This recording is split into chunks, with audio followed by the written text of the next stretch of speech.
दोस्तों, अभी हाल ही में आप लोगों ने बागेश्वर धाम सरकार का नाम तो जरूर सुना होगा। अगर आप लोगों ने ये नाम सुना है तो धीरेन्द्र कृष्ण शास्त्री जी का नाम भी आप लोग बहुत अच्छे से जानते होंगे। नमस्कार दोस्तों, आज की इस वीडियो में हम लोग डिस्कस करेंगे उन्हीं गुरु जी के बारे में जिन्होंने खुद का नाम बागेश्वर धाम सरकार रखा हुआ है। जी हाँ दोस्तों, एक जगह का नाम नहीं बल्कि ये किसी इंसान का रखा हुआ नाम है। ये एक ऐसे इंसान है जो कि बहुत ज्यादा रिस्पेक्ट कमा लिए हैं काफी कम समय में, काफी कम उम्र में, बहुत सारे लोगों के बीच में। चाहे इंडिया की बात कहूँ चाहे विदेशों की बात करूँ, उनकी लोग दिल से इज्जत करते हैं। उन्हीं के बारे में हम लोग समझने की कोशिश करेंगे। आइए उनके इतिहास से जानते हैं। दरअसल उनका जन्म 4 जुलाई सन 1996 में छत्रपुर नाम के जिले के अंदर एक गड़ा नाम के गांव में हुआ था।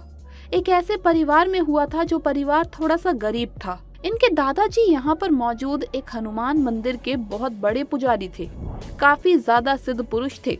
लोग उन्हें भगवान दास गुरुजी नाम से जानते थे। उनका पूरा नाम भगवान दास गर्ग था। वो यहाँ पर मौजूद हनुमान जी का मंदिर, जिसका नाम बालाजी सरकार, वहाँ पर रहकर उनकी पूजा पाठ करते थे। अपना एक दरबार भी लगाते थे। लोग अपनी परेशानियां, अपनी अर्जियां, अपनी मनोकामनाएं लेकर उनके दरबार में आते थे और चमत्कारी तरीके से उन लोगों की सारी मनोकामनाएं वहां पर पूर्ण होती थी। किसी तरह की कोई परेशानी होती थी तो वो भी ठीक होती थी। यहाँ तक कि किसी को कोई भूत बाधा, प्रेत बाधा होती थी तो वो लोग उसी कंडीशन में यहाँ पर आते थे और भगवान दास गर्ग जी के सामने से ठीक होकर चले जाते थे। इनकी ख्याति बढ़ती चली गई, लेकिन इतनी ज्यादा भी नहीं बढ़ी, क्योंकि ये बात आज से कई साल पहले की है।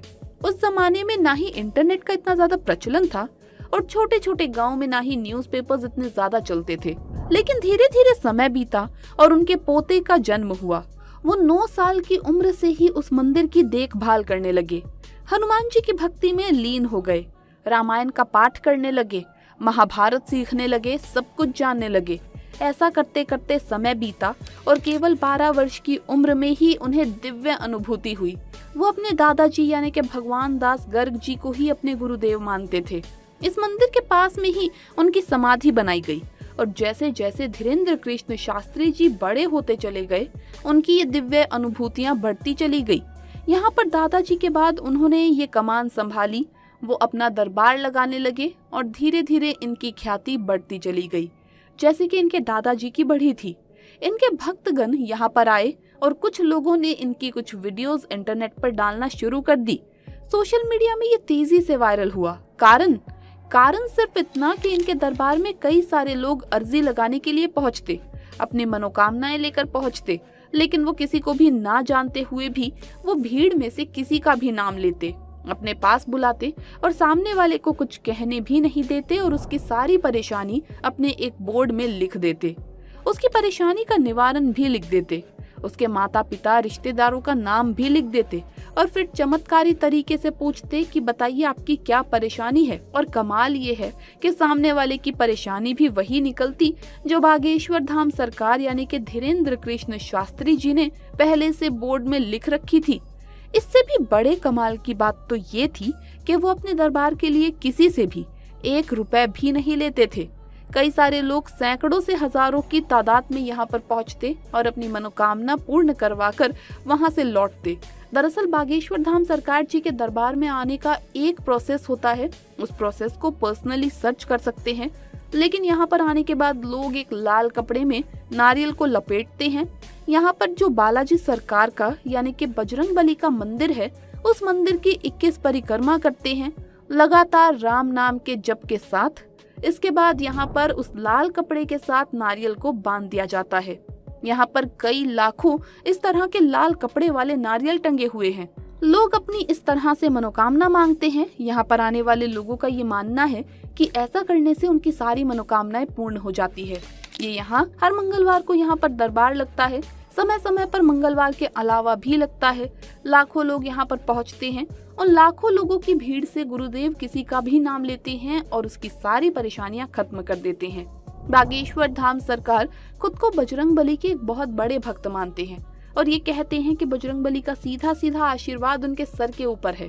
बाबा जी का ये भी कहना है कि एक दिव्य सैनिक हमेशा उनके साथ रहता है और किसी को कोई भी भूत बाधा, प्रेत बाधा या कोई बाहरी परेशानी होती है तो उनका ये सैनिक उनके बताने के अनुसार ही सारे काम करता है और सामने आए हुए भक्तगण की परेशानी को ठीक कर देता है।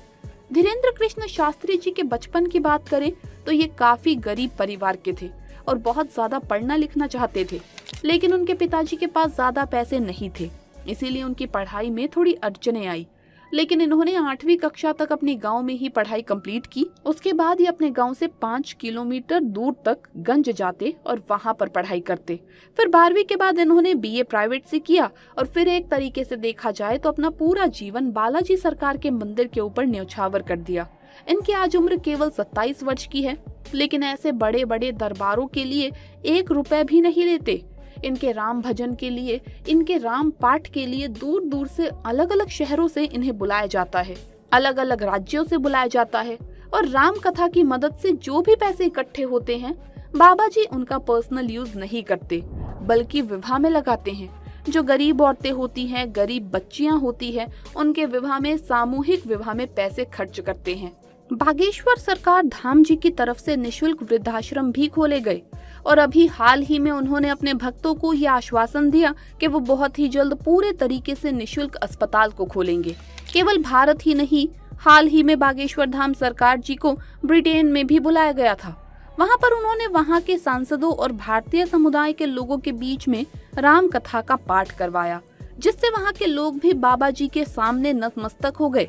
यहाँ पर काफी सारे ऐसे मीडिया एजेंसी वाले लोग, काफी सारे ऐसे न्यूज रिपोर्टर्स थे जो कि भेष बदलकर बाबा जी के सामने पहुंचे, उनके दरबार में एंटर किया, उनकी पोल खोलने की कोशिश की। लेकिन विश्वास मानो दोस्तों, हर बार बागेश्वर धाम सरकार जी ने उन न्यूज रिपोर्टर्स को, उन भेष बदल कर आए लोगों को एक झटके में पहचान लिया।